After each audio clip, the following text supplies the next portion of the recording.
Hello વિદ્યાર્થી મિત્રો, alpha education સેન્ટરની અંદર હું વિશ્વા ચૌધરી આપ સર્વેનું હાર્દિક સ્વાગત કરું છું. આજે આપણે જોઈશું સામાજિક વિજ્ઞાન ચેપ્ટર 2.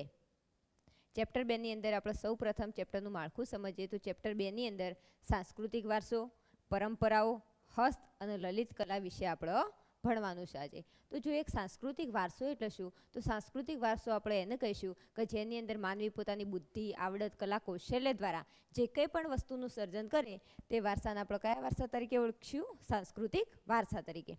પરંપરાઓ એટલે શું, તો આપણે ચેપ્ટર 2 ની અંદર વિવિધ પરંપરાઓ જેમ કે હસ્તકલા હોય અથવા તો હસ્ત કારીગરી હોય, લલિત કલા છે બરોબર, અથવા તો નાટ્ય કલા છે, એ બધાનો શેની અંદર સમાવેશ થઈ શકે? પરંપરાની અંદર. તો એ પરંપરાઓ વિશે આપણે ભણીશું. હસ્તકલા એટલે શું, કે જે કંઈ પણ કારીગરી હાથની મદદથી થતી હોય તેને તમે કઈ કારીગરી તરીકે ઓળખશો? હસ્તકલા તરીકે. અને લલિત કલા એટલે કે જેની અંદર ગાયન, વાદન અને નૃત્યનો સમાવેશ થતો હોય તે કલાને તમે કઈ કલા તરીકે ઓળખો છો? લલિત કલા તરીકે. તો પહેલાં તો આપણને ખ્યાલ આવી ગયો કે ચેપ્ટર 2 ની અંદર માળખું આપણને શું કહેવા માંગે છે, ચેપ્ટર 2 શું કહેવા માંગે છે એટલો વિશે આપણને ખ્યાલ આવી ગયો કે સાંસ્કૃતિક વારસો, પરંપરાઓ, હસ્ત અને લલિત કલા વિશે આપણે ચેપ્ટર 2 ની અંદર ભણવાનું છે.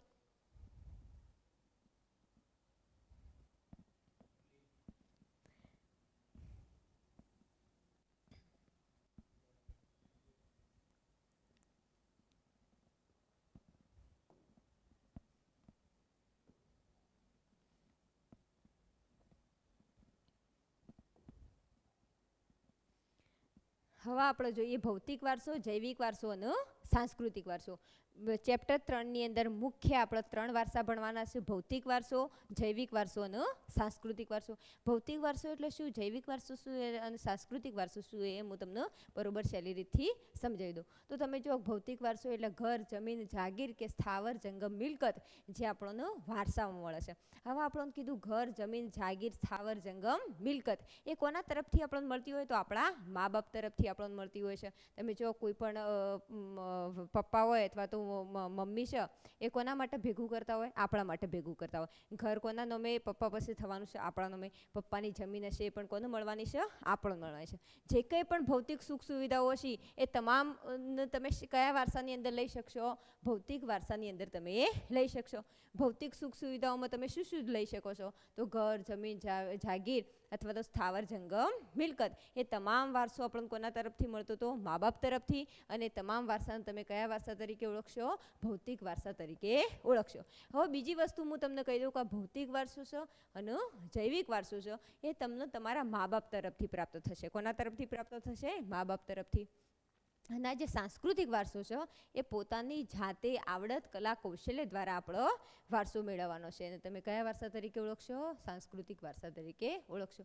તો ભૌતિક વારસા વિશે તો તમને ખ્યાલ આવી ગયો. હવે આપણે બીજો વારસો જોઈએ કે જૈવિક વારસો. જૈવિક વારસો એટલે શું, તો બાળકને જન્મતાની સાથે જ મા બાપના કયા લક્ષણો કીધા છે? શારીરિક અને બીજા કયા લક્ષણો કીધા? માનસિક લક્ષણો મળે તેને તમે જૈવિક વારસા તરીકે ઓળખશો. હવે શારીરિક લક્ષણો એટલે શું અને માનસિક લક્ષણો એટલે શું એ હું તમને કહું. તો શારીરિક લક્ષણો તમે જુઓ કે કોઈના મા બાપ નીચા હોય તો બાળક કેવું હશે? નીચું હશે. અથવા તો કોઈકના મા બાપ ઊંચા હોય તો બાળક પણ કેવું રહેવાનું? ઊંચું રહેવાનું. અથવા બીજા શારીરિક લક્ષણોની અંદર તમે જોઈ શકો કોઈ પણ શારીરિક રીતે ખોડખાં પણ હોય તો એ તમામ લક્ષણો કોના તરફથી ઉતરી આવતા હોય છે? આપણા મા બાપ તરફથી ઉતરી આવતા હોય છે. માનસિક લક્ષણો એટલે જો કોઈ બાળક માનસિક રીતે મંદ હોય અથવા તો એ બહુ શાંત સ્વભાવનું બાળક હોય અથવા તો બહુ ઉગ્ર સ્વભાવનું બાળક હોય એ પણ કોના તરફથી માનસિક લક્ષણો ઉતરી આવતા હશે? આપણા મા બાપ તરફથી. તો જૈવિક વારસો એટલે આ જ છે કે બાળકને જન્મતાની સાથે જ શારીરિક અને માનસિક લક્ષણો જે કંઈ પણ મા બાપ તરફથી પ્રાપ્ત થાય છે તેને તમે કયા વારસા તરીકે ઓળખશો? તો જૈવિક વારસા તરીકે ઓળખશો. સાંસ્કૃતિક વારસો એટલે જો સાંસ્કૃતિક વારસો મોસ્ટ ટાઈમ પ્રશ્ન છે. ચેપ્ટર 1 ની અંદર આપણે આખા સાંસ્કૃતિક વારસા વિશે ભણીશું અને 4 માર્ક્સનો પ્રશ્ન પણ તમને પૂછાતો હોય છે. તો જોઈએ આમાં તો ફક્ત વ્યાખ્યા જ આપેલી છે. તો સાંસ્કૃતિક વારસો એટલે માનવી પોતાની આવડત, બુદ્ધિ, શક્તિ, કલા, કૌશલ્ય દ્વારા જે કંઈ પણ મેળવે અથવા તો જે કંઈ પણ વસ્તુનું સર્જન કરશે તેને તમે કયા વારસા તરીકે ઓળખવાના છો? સાંસ્કૃતિક વારસા તરીકે ઓળખવાના છો. તો હું તમને સમજાવું કે સાંસ્કૃતિક વારસોનું કેવી રીતના તમે સર્જન કરી શકો છો અથવા સાંસ્કૃતિક વારસો એટલે શું. તો તમે જુઓ કે તમે નોકરી લેશો અથવા તમે કોઈ પણ બિઝનેસમેન એટલે કોઈ પણ ધંધો કરશો અથવા કોઈ પણ દુકાન ખોલીને બેસો એમાં તમારી બુદ્ધિ અથવા તો તમારી આવડત અથવા તો તમારી શક્તિ, તમારા કલા કૌશલ્યની જરૂર પડશે. એમાં મા બાપ તમને ભલે પૈસે ટકે તરીકે સાથ આપશે, બરાબર, પણ બુદ્ધિ તો તમારે કોની વાપરવાની રહેશે? તમારું કલા કૌશલ્ય કોનું વાપરવાનું રહેશે? તમારા પોતાનું વાપરવાનું રહેશે. એમાં મા બાપ તમને કોઈ પણ જાતની સહાય કરવાના નથી. એટલે તમે જો કોઈ પણ ધંધા અથવા તો કોઈ પણ નોકરી તમે જે કંઈ પણ મેળવશો અથવા તો કોઈ પણ પદ અથવા તો હોદ્દો પ્રાપ્ત કરશો, એ તમામને તમે કયા વારસા તરીકે ઓળખી શકશો? સાંસ્કૃતિક વારસા તરીકે ઓળખી શકશો. શા માટે? કારણ કે એની અંદર તમે પોતાની બુદ્ધિ, તમારી આવડત, તમારા કલા કૌશલ્યનું સર્જન કર્યું છે અને એના દ્વારા વારસો મેળવ્યો છે અથવા કોઈ પણ વસ્તુ મેળવી છે. એના લીધે એને તમે કયા વારસા તરીકે ઓળખો છો? સાંસ્કૃતિક વારસા તરીકે. તો પહેલાં તો મુખ્ય પાઠની અંદર તમને ચેપ્ટર 2 ની અંદર પહેલા જ પેજની અંદર આ વારસાના 3 મુદ્દા આપેલા છે. તો એના વિશે તમને ખ્યાલ હોવો જોઈએ કે ભૌતિક વારસો એટલે શું, જૈવિક વારસો એટલે શું અને સાંસ્કૃતિક વારસો એટલે શું. તો મેં તમને બરોબર રીતે તમને સમજાવી દીધા. મેં તમને કીધું ભૌતિક અને જૈવિક છે મા બાપ તરફથી મળશે અને સાંસ્કૃતિક વારસાનું આપણે પોતે શું કરવાનું રહેશે? બાળકો, સર્જન કરવાનું રહેશે. હવે આપણે જોઈએ વિશ્વ યોગ દિવસ.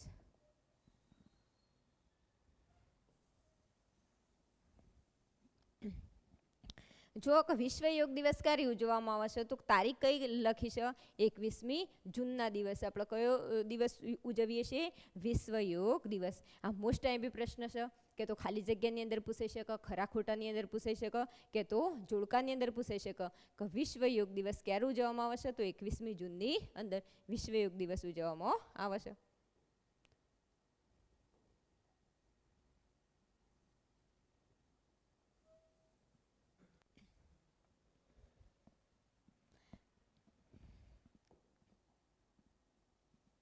હવે આપણે જોઈએ માટી કલા, બરાબર. તો શું પહેલી જ લીટીની અંદર આપણે જોઈએ છે કે માનવ જીવન અને માટી વચ્ચે ઘણો જ પ્રાચીન સંબંધ રહેલો છે.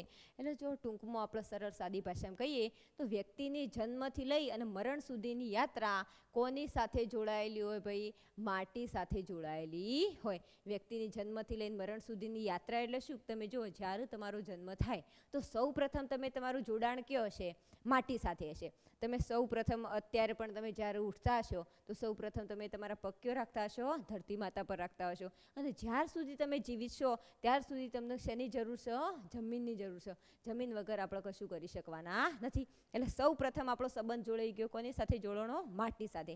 પછી મરણ સુધીની યાત્રા એટલે આપણું જ્યારે મૃત્યુ થશે તો આપણું શરીર પણ શેની સાથે ભળી જવાનું છે? માટી સાથે ભળી જવાનું છે. એટલે ટૂંકમાં સૌથી પ્રાચીન અને સૌથી જૂનો સંબંધ હોય તો આપણો બધાનો શેની સાથે રહેલો છે? માટી સાથે. એટલે જ કીધું કે જન્મથી લઈ અને મરણ સુધીની યાત્રા એટલે કોની સાથે જોડાયેલી છે? ભાઈ, માટીકામ સાથે જોડાયેલી છે.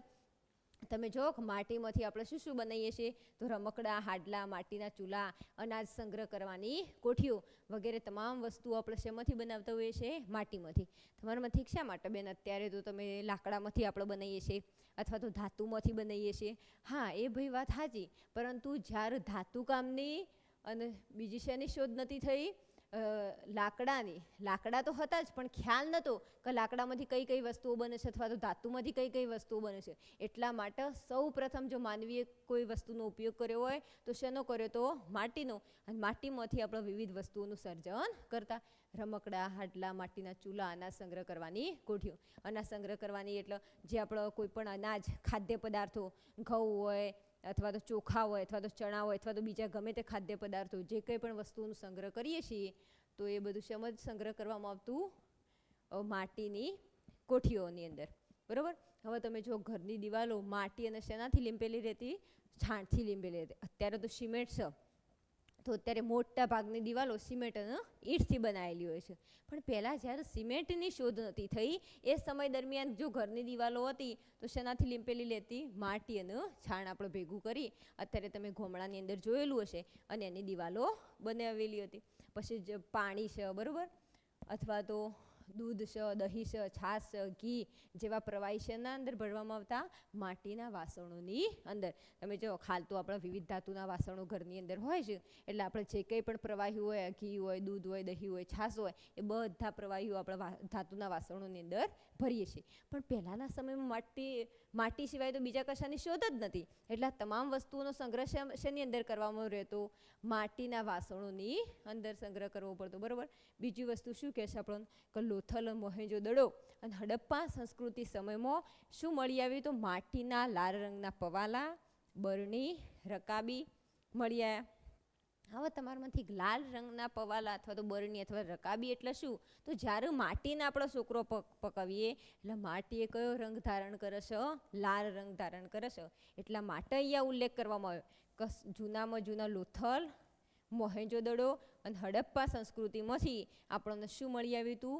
તો લાલ રંગના વાસણો. એટલે લાલ રંગના વાસણોની અંદર કઈ કઈ વસ્તુઓ? તો પવાલા, બીજી વસ્તુ કે છે બરણી, અને ત્રીજું આપણે શું કીધું છોકરો? રકાબી કીધું. માટીકામ માટેનું પ્રાચીન યંત્ર તો શું કહે છે? કુંભારનો ચાકડો. તમે જો માટીની કોઈ પણ વસ્તુનું સર્જન કરવું હશે તો તમારે કયું યંત્ર જોશે? કુંભારનો ચાકડો. પહેલાંના સમયમાં પણ મુખ્ય યંત્ર તરીકે કોણ હતું? કુંભારનો ચાકડો. અને અત્યારના સમયમાં પણ માટીકામનું પ્રથમ યંત્ર અથવા સૌથી જૂનું જાણીતું યંત્ર એટલે શું તરીકે તમે લઈ શકો છો? કુંભારનો ચાકડો. તમારામાંથી બેન હાથથી પણ માટીના વાસણો બનાવી શકે? હા, 100% બનાવી શકે. પણ હાથથી માટીના વાસણો બનાવતા બહુ વાર લાગે, અથવા તો જે કંઈ પણ માટીને આકાર આપવાનો તો વસ્તુ તરીકે એ આકાર આપણે બરોબર સારી રીતે આપી શકતા નથી. એટલે આપણે શેની જરૂર પડતી હોય છે? કુંભારના ચાકડાની જરૂર પડતી હોય છે. હવે જો માટીમાંથી આપણે નવરાત્રિમાં શું બનાવતા હોય છે? ગરબા. ગરબા એટલે શું? તો હું તમને કહી દઉં કે આવો ગળો લીધેલો હોય, બરાબર, અને ગળાની આજુબાજુ તમને શું જોવા મળતા હોય? કાણા જોવા મળતા હોય. અને વચ્ચોવચ્ચ શું મૂકેલો હોય છોકરો? દીવો મૂકેલો હોય. આ દીવો કેવો જોવા મળશે તમને? પ્રકાશિત જોવા મળશે. દીવો અંદર કેવો હશે? પ્રકાશિત. અને કાણા હશે ગળાની અંદર, એટલે પ્રકાશ કેવો આવતો હશે? ગળામાંથી બહાર આવતો હશે. અને તમે શું તરીકે ઓળખી શકો છો? ગરબા. આપણે તમે જોતા હશો, મમ્મી હશે અથવા તો કોઈ પણ ગામની સ્ત્રી હશે, એ નવરાત્રિની અંદર શું રમતી હોય છે? ગરબા રમતી હોય છે. તો ગરબાની રચના કેવી હોય છે? આવી હોય છે.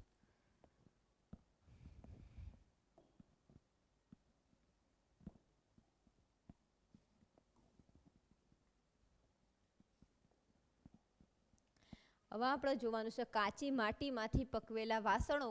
એ કાચી માટીમાંથી પકવેલા વાસણોને આપણે કયા નામ તરીકે ઓળખીએ છીએ? ટેરાકોટાના વાસણો.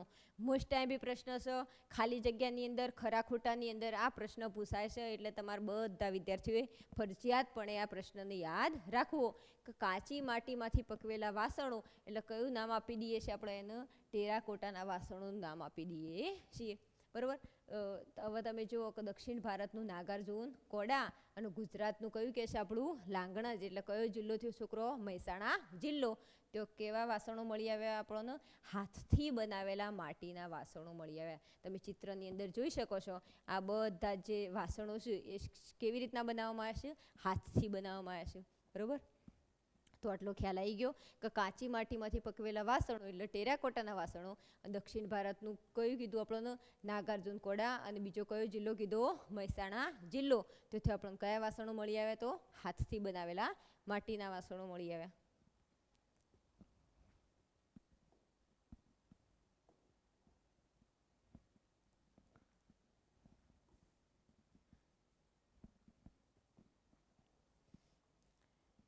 હવે આપણે જોવાની છે વણાટકલા. વણાટકલાની અંદર જો મુખ્ય 3 મુદ્દા આપેલા છે. પહેલાં તો આપણને કાથણ કીધું છે, બીજું કીધું હાથ વણાટકલા, અને ત્રીજી કઈ કીધી? પાટણના પટોળા. મોસ્ટ ટાઈમ બી પ્રશ્ન હોય ને આ 3ની અંદર તો કયો છે? પાટણના પટોળા. અને આપણને કાતણ કીધું. એ કાતણ પણ આઈએમપી છે, પણ વ્યાખ્યા તરીકે 1 માર્ક્સની વ્યાખ્યા કદાચ પૂછાઈ શકે. પણ પાટણના પટોળા તો એ તો મોસ્ટ ટાઈમ બી પ્રશ્ન 3 માર્ક્સની અંદર આ પ્રશ્ન પૂછાતો હોય છે. દર સાલ પૂછાય છે પાછું. પહેલી પરીક્ષા હોય, બીજી પરીક્ષા હોય, ત્રીજી પરીક્ષા. પણ ધોરણ 10ના તમામ વિદ્યાર્થી મિત્રો જે કંઈ પણ મને જોઈ રહ્યા છે અથવા જે કંઈ પણ મને સાંભળી રહ્યા છે એ તમામ વિદ્યાર્થીઓને ખાસ આ પાટણના પટોળા પ્રશ્ન તૈયાર કરી દેવો. કારણ કે મોસ્ટ ટાઈમ બી પ્રશ્ન છે એ હું તમને સમજાવું કે કઈ કઈ રીતે આપણે યાદ રાખવાનું છે.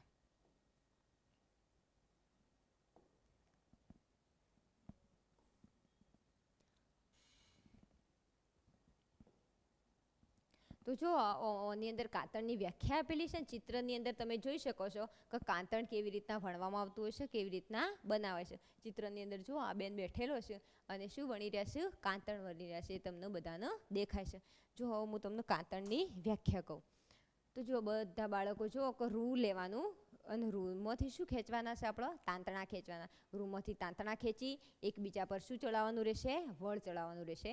વળ ચડાવશું એટલે દોરો એકબીજાને શું આવશે છોકરો, પકડમાં. અને પકડમાં લઈને જે લાંબો દોરો તૈયાર કરવાની કળાઓ હોય એને તમે શું તરીકે ઓળખી શકો છો, કાંતણ તરીકે ઓળખી શકો છો. ફરીથી હું તમને કહું છું, તમે જેમ ઘેર રૂમાંથી દિવેટ બનાવતા હોય છે ને ભગવાનના દીવા કરવા માટે, એ જ બસ એ કાંતણ. તમે જુઓ કે રૂ લેવાનું, રૂમાંથી શું ખેંચવાના, તાંતણા. પેલું રૂના જે બહાર નીકળતા હશે ને ફોદા જેવું, એને તમે તાંતણા તરીકે ઓળખી શકો. તો રૂમાંથી તાંતણા ખેંચવાના, એકબીજા પર શું ચડાવવાનું, વળ ચડાવવાનું, એકબીજાને શું લીધા, પકડમાં. અને જે લાંબો દોરો તૈયાર કરવાની પ્રક્રિયા થઈ એને તમે શું તરીકે ઓળખશો, કાંતણ તરીકે ઓળખશો.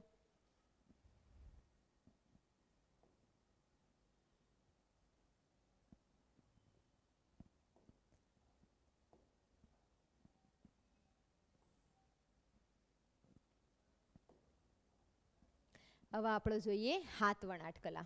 તો તમે જુઓ કે ઢાકાની મલમલનો તાકો શેની અંદર સમય જતો, દિવાસળીની પેટીમાં. અને સાડી શેમાંથી પસાર થતી, તો વીંટીમાંથી પસાર થતી. સાડી શેમાંથી પસાર થતી, વીંટીમાંથી. હવે તમારામાંથી એક બેન ઢાકાનો મલમલનો તાકો દિવાસળીની પેટીમાંથી સમય જતો હશે. હા, સમય જતો. એ સમયની અંદર દિવાસળીની પેટીમાં ઢાકાનો મલમલનો તાકો સમય જતો. બીજી વસ્તુ જો કઈ સમયની જે સાડીઓ હતી એ શેમાંથી પસાર થતી, વીંટીમાંથી પસાર થતી. હાલના સમયની અંદર તમે સાડીને વીંટીમાંથી પસાર કરી શકતા નથી. તો ખ્યાલ આવી ગયો હાથ વણાટ કલાની અંદર બે મુખ્ય મુદ્દા યાદ રાખવાના છે કે ઢાકાની મલમલનો તાકો શેની અંદર સમય જતો, દિવાસળીની પેટીમાં. અને સાડી શેમાંથી પસાર થતી, તો વીંટીમાંથી પસાર થતી. હવે આપણે જોવાનું છે પાટણના પટોળા. મેં તમને કીધું હતું આગળ જ, બરાબર, વણાટ કલાની અંદર જેવો ટોપિક ત્રીજો આવ્યો એટલે જ મેં તમને કીધું પાટણના પટોળા મોસ્ટ આઈએમપી પ્રશ્ન છે. તો આપણે જોઈએ પાટણના પટોળા કેટલા વર્ષો જૂના છે, તો કે 850 વર્ષો જૂના છે. આજથી સમય ગણો તો કેટલા વર્ષો, 850. અત્યારે તો સમય જો કે વધી ગયો, કારણ કે બુકો બને સમય થઈ ગયો, બરાબર. પાટણની અંદર આ આવડત કલા કારીગરી કોના જોડે હતી, તો સાળવીઓ. પાટણના કારીગરોને આપણે કયા નામે ઓળખતા, સાળવીઓ નામે ઓળખતા. કે જે વ્યક્તિઓ શું બનાવી શકતા, પટોળા બનાવી શકતા પાટણના. અને તમારામાંથી એક બેન શા માટે પાટણનો ઉલ્લેખ કરવામાં આવ્યો છે, કારણ કે આ જે સાળવીઓ હતા, જે કારીગરો હતા, એ કયો વસવાટ કરતા હતા ભાઈ, પાટણની અંદર વસવાટ કરતા હતા. માટે એને કયા નામે ઓળખવામાં આવે છે, પાટણના પટોળા તરીકે ઓળખવામાં આવે છે. પાટણના પટોળાને તમે બંને બાજુ પહેરી શકો અને એનો રંગ પણ જતો નથી. એટલા માટે તેની કહેવત પણ છે, આપણા આગળના પેજની અંદર જોઈએ. તો ફરીથી કહું છું, પાટણના પટોળા કેટલા વર્ષો જૂના હતા, તો 850 વર્ષો જૂના. અને આ કલા કારીગરી કોના જોડે હતી, સાળવીઓ જોડે. આ સાળવીઓ જે હતા એ કયો રહેતા હતા ભાઈ, પાટણની અંદર. એટલા માટે ઉલ્લેખ શું કર્યો, પાટણના પટોળા. પાટણના પટોળાને તમે બંને બાજુ પહેરી શકો. બંને બાજુ ભાત તમને કેવી જોવા મળશે, એક જોવા મળશે. ભાત એટલે સુકડી જાય. પટોળું હોય તો આ બાજુ એ પક્ષી કોઈ પણ દોર્યું હોય તો આ બાજુ એ પક્ષી એમના એમ જ દેખાતું હોય, એની ચોચને બરોબર. અને પેલી સાઈડ પણ તમે જોશો તો ઉપર જ ચોચ છે, નીચે જ એની શું દોરેલી હશે, પાંખો દોરેલી છે. અથવા ગમે તે કોઈ પણ તમે ચિત્ર વિચારી લો, કોઈ પણ વનસ્પતિ હોય અથવા તો કોઈ પણ પક્ષી હોય અથવા તો કોઈ પણ પ્રાણી હોય અથવા તેની કોઈ પણ ડિઝાઇન હોય, બંને બાજુ ભાત કેવી હશે, સરખી હશે. ભાતમાં તમને ફરક જોવા મળશે નહીં. અને રંગ પણ કેવો છે, જતો નથી. પાટણનું પટોળું ફાટી જાય પણ એનો રંગ અથવા તો ભાત ઉતરતી નથી.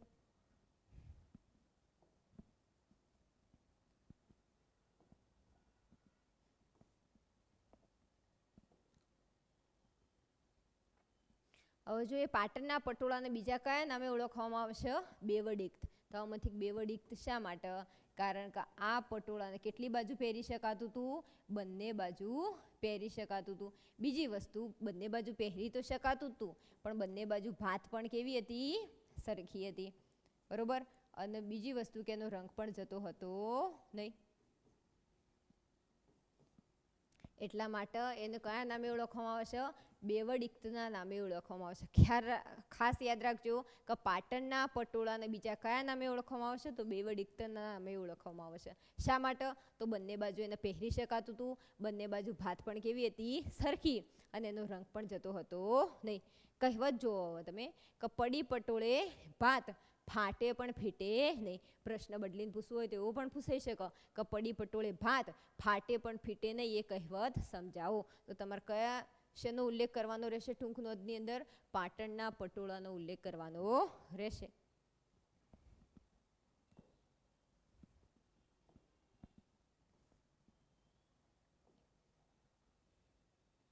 હવે આપણે જોવાની છે ભરત ગૂંથણ કલા. બરોબર, ભરત ગૂંથણ કલાનો પ્રશ્ન પૂછાય છે 3 માર્ક્સની અંદર. હડપ્પા અને મોહેંજો-દડોના ખોદકામ દરમિયાન મૂર્તિઓ અને પૂતળાના વસ્ત્રો પર ભરત ગૂંથણ કામ જોવા મળ્યું. શેના અંદર? મૂર્તિઓ અને પૂતળાના વસ્ત્રો પર. તમારામાંથી મૂર્તિઓ અને પૂતળાના વસ્ત્રો એટલે બેન કઈ મૂર્તિઓ? તો તમે જો જ્યારે પણ આટલા હડપ્પા નગર અથવા તો મોહેંજો-દડોનું ખોદકામ કરતા હશે એ સમયની અંદર દેવી દેવતાઓની મૂર્તિઓ મળેલી છે. તમે હાલ પણ કોઈ પણ મંદિરની અંદર જો તો દેવી દેવતાઓની મૂર્તિઓ જોવાની તો એના પર તમને કયું કાર્ય જોવા મળશે? ભરત ગૂંથણ કામ તમને જોવા મળશે. બરોબર, તો એ સમયની અંદર પણ જે કંઈ પણ મૂર્તિઓનું ખોદકામ તરીકે બહાર કાઢવામાં આવી તો એના પર તમને એ સમયની અંદર કયું કામ જોવા મળ્યું હતું? ભરત ગૂંથણ કામ જોવા મળ્યું. ભરત ગૂંથણ કામ એટલે શું? તો હાથની કારીગરી અંદર હોય. બરાબર, કોઈ પણ તમે અહીંયા જોઈ શકો છો, જુઓ આ બધું દોરા અને હાથથી કારીગરી છે. કોઈ પણ કાપડ હોય ને એને દોરા વડે કોઈ પણ ચિત્ર આપણે કાપડ પર બનાવી કાઢ્યું હોય, કોઈ પણ પુષ્પનું હોય અથવા કોઈ પણ પ્રાણીનું આપણે ચિત્ર બનાવી દેતા હોય છે, હાથી ઘોડાનું ચિત્ર. બરાબર, કોઈ પણ વનસ્પતિનું આપણે ચિત્ર બનાવતા હોઈએ છીએ. એ જે કંઈ પણ ચિત્રની કાપડ પર રચના કરી અને તમે કયા કામ તરીકે ઓળખી શકશો? ભરત ગૂંથણ કામ તરીકે. સ્ત્રી પુરુષોના વસ્ત્રો પર સિંધ, સૌરાષ્ટ્ર અને કચ્છ પ્રખ્યાત છે. અમે જુઓ કે કચ્છથી જે કંઈ પણ લોકો આપણા આવતા હોય મહેસાણા જિલ્લાની અંદર અથવા તો આજુબાજુના કોઈ પણ તમારા આજુબાજુનો પ્રદેશની અંદર સિંધ, સૌરાષ્ટ્ર તથા કચ્છની પબ્લિક આવે ને એટલે તમારે એમના કપડાં જોવાના. તો એમના કપડાં પર સવિશેષ તમને કયું કાર્ય જોવા મળશે? ભરત ગૂંથણ કાર્ય જોવા મળશે. કારણ કે સૌથી પ્રખ્યાત હોય ને પ્રદેશ તો આ 3 સિંધ, સૌરાષ્ટ્ર અને કચ્છ. એમના કપડા પર તમને કયું કામ જોવા મળે છે? ભરત ગૂંથણ કામ. અને ભરત ગૂંથણ કામ આપણે કરી શકતા નથી એવું એટલું જોરદાર કાર્ય એમના કપડા પર જોવા મળે છે. કાશ્મીરમાં કયું ભરત જોવા મળે છે? કાશ્મીરી ભરત. હવે તમે જુઓ ગુજરાતની અંદર જામનગર, જેતપુર, ભુજ, માંડવી એની અંદર શું પ્રખ્યાત છે? ભરત ગૂંથણવાળી બાંધણીઓ પ્રખ્યાત છે. તો તમારે યાદ રાખવાનું કે ભરત ગૂંથણ કલા એટલે શું? તો કે હડપ્પા મોહેંજો-દડોના ખોદકામ દરમિયાન શું મળી આવી હતી? મૂર્તિઓ અને પૂતળાના વસ્ત્રો પર કયું કામ જોવા મળ્યું હતું? ભરત ગૂંથણ કાર્ય. એ તમે ભરત ગૂંથણ કાર્ય કેવું હોય ને કેવી રીતે થતું હોય એ તમે આ ચિત્રની અંદર જોઈ શકો છો કે કોઈ પણ કાપડ પર તમે જે હાથથી રચના કરો છો એને ભરત ગૂંથણ કાર્ય કહેવાય. મેં તમને કીધું ભરત ગૂંથણ કાર્યમાં 3 પ્રદેશ મુખ્ય સિંધ, સૌરાષ્ટ્ર અને કચ્છ. એના તમે સ્ત્રી પુરુષોના વસ્ત્રો જોશો તો તમને કયું કામ જોવા મળશે? ભરત ગૂંથણ કામ જોવા મળશે. કાશ્મીરનું કાશ્મીરી ભરત. ગુજરાતમાં જામનગર, જેતપુર, ભુજ, માંડવી એની શું પ્રખ્યાત છે? બાંધણીઓ ભરત ગૂંથણવાળી. હવે તમે જો હાથી, પૂતળી, ચોપાટ, પક્ષીઓ અને કળશ વગેરે પર સુંદર ડિઝાઇનો જોવા મળતી. સુંદર ડિઝાઇનો પણ છે ને તો ભરત ગૂંથણ કલાની.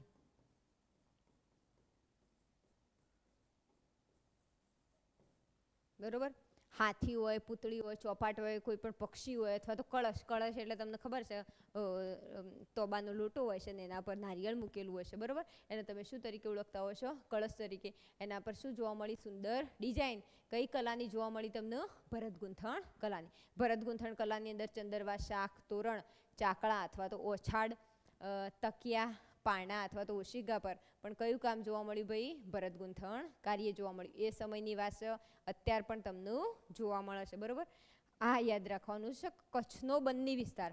કયા વિસ્તારની વાત કરવામાં આવી છે? બન્ની વિસ્તારની વાત કરવામાં આવી છે. જાતિ કઈ લીધી છે? જત જાતિ. ભરત ગૂંથણ કલા માટે આગવી વિશેષતા ધરાવે છે.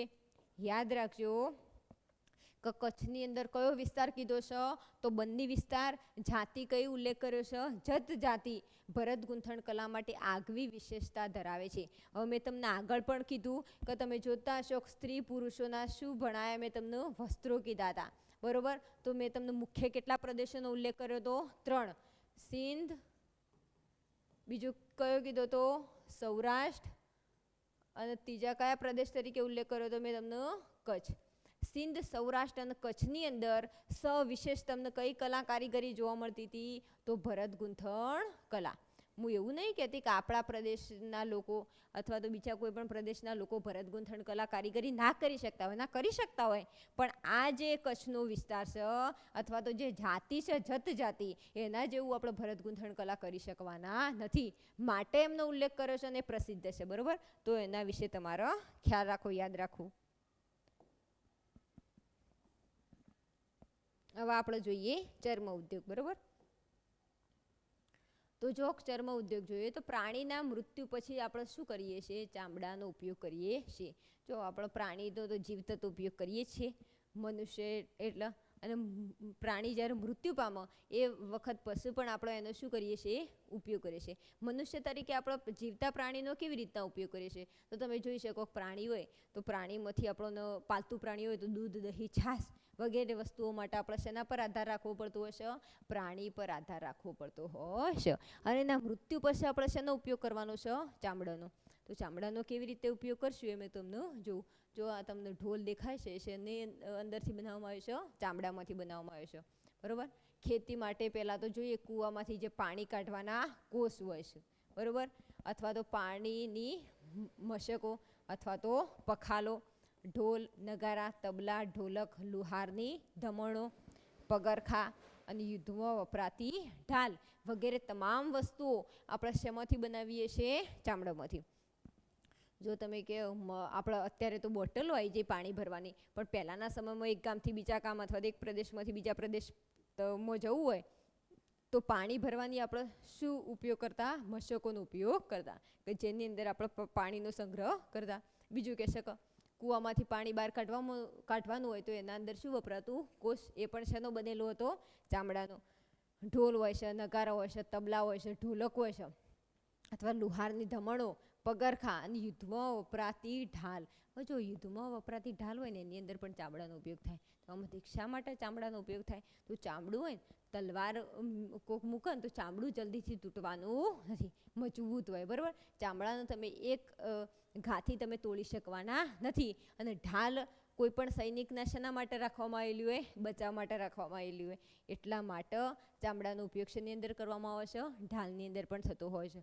તો જો હવે આપણે ચર્મ ઉદ્યોગની અંદર જોઈએ કે ચામડાની ભરત ગૂંથણવાળી મોજડીઓ, પછી બીજું કીધું છે પગરખા, પાકીટ, પટ્ટા, ઘોડા, ઊંટની પીઠ ઉપર મૂકવામાં આવતા સાજ, અને બીજું શું કીધું છે? પલાણ, લગામ, ચાબુક વગેરે શેમાંથી બનાવવામાં આવતું? ચામડામાંથી બનાવવામાં આવતું. હવે તમે જો આ ચિત્રની અંદર મશકનું ચિત્ર. શેનું ચિત્ર આપેલું છે? મશકનું.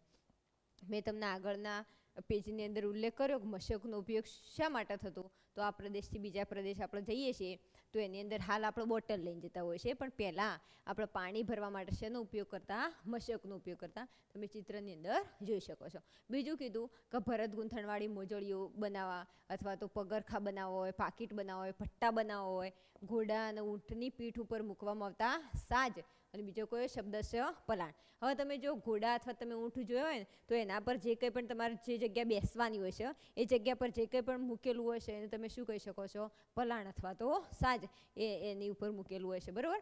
એ શેનામાંથી બનાવેલું હોય છે? ચામડામાંથી બનાવેલું હોય છે. લગામ હોય કે ઘોડાને ખેંચતા હોઈએ છીએ. બરાબર. એને શું કહેવાય? લગામ કહેવાય. પછી આપણે કોઈ પણ પ્રાણી હોય એને મારવા માટે ઉપયોગ થતો હોય પહેલાંના સમયમાં, અથવા તો કોઈ પણ મનુષ્યને મારવા માટે ઉપયોગ થતો હોય તો એ પણ શું શબ્દ છે? ચાબુક. અને એ પણ શેમાંથી બનાવવામાં આવતી?